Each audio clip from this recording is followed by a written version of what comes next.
Fruit Friday! Welcome to my new series where every Friday I'll be introducing you to a different Thai fruit while telling you a little bit about me. It's week 3 and we're talking about bananas and diving into everyone's biggest question, why I moved to Thailand. This is banana, or gluai in Thai. You have to be careful with this one because if you say it wrong, it means peanut.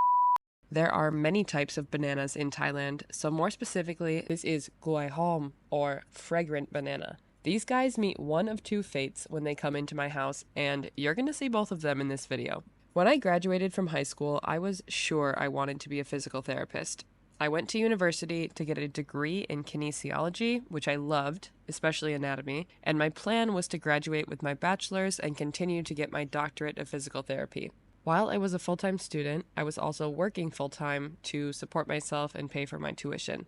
I had multiple jobs, including managing the campus aquatic centers, teaching swim lessons, coaching volleyball at a local school district, and I was a teaching assistant for multiple courses at my university. On top of that, I was volunteering and trying to maintain a social life, so to say I was busy was an understatement. During this time, I shadowed over 100 hours of physical therapy in different clinics, which is when I started to realize I didn't like it as much as I thought I would. I've definitely got some medical trauma, and I quickly realized that being in a hospital or clinic every day was just absolutely not going to work for me. Unfortunately, this realization came very late, and as graduation crept closer, I began to panic because I no longer knew what was coming next. I knew I didn't want to continue on my physical therapy path, and I didn't feel good about paying for more school without knowing what I was aiming for.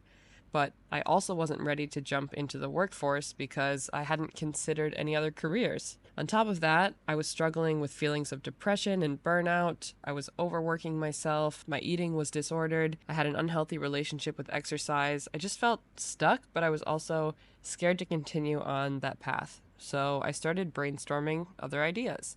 In addition to kinesiology, I also minored in leadership with a focus on leadership in education.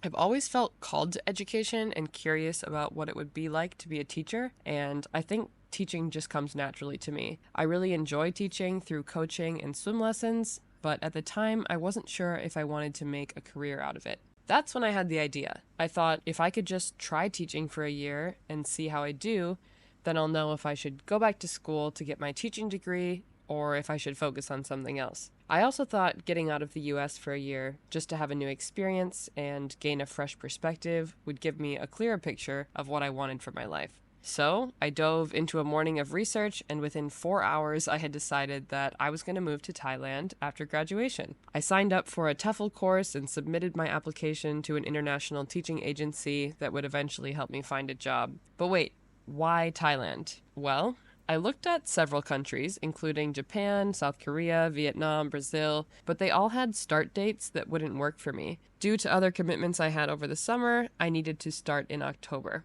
So Thailand was the only option. I'd never been to Thailand or to Asia, but the idea excited me and, more importantly, finally gave me a solid answer to the what's next question. I called my parents that night and told them I was going to move to Thailand for a year, and I was expecting to be met with a wave of disapproval. Cue Parker Posey.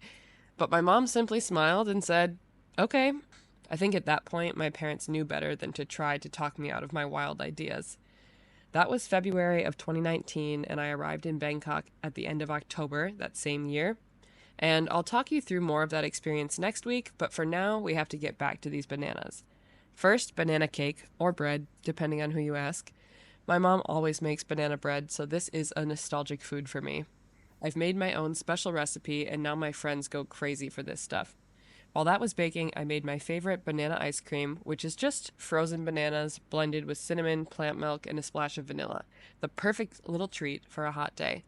Thank you for watching this week's Fruit Friday video. Come back next week for episode 4.